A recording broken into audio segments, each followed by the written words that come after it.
चखला।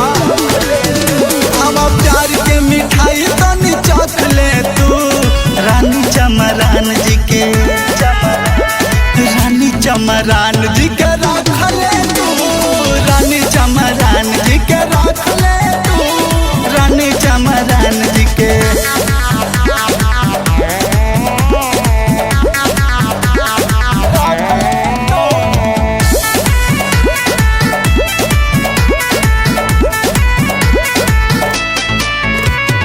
तोरा के मन से बुलावतानी रे, समझावतानी रे, चमरान जी के पावर बतावतानी रे। सब रंगदार के घुमावतानी रे, बाबा साहब के राह पे चलावतानी रे।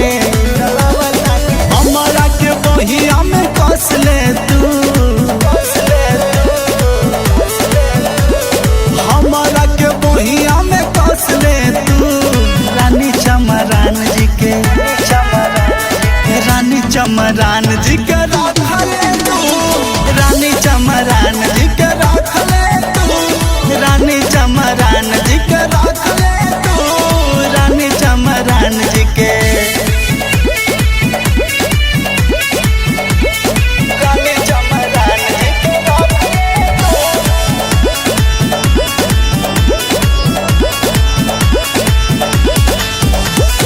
हम तोरा के सिखावतानी रे, जनावतानी रे, प्यार कैसे के होला बतावतानी रे। दिल के दिल से लगावतानी रे, अपन रानी तोरा के बनावतानी रे। और रितेश के तोनी पर रख ले तू, और रितेश के तोनी पर रख ले तू, रानी चमरान जी के, रानी चमरान जी के रख ले तू, रानी चमरान जी के रख ले तू, रानी चमरान जी के रख ले तू, रानी चमरान जी के।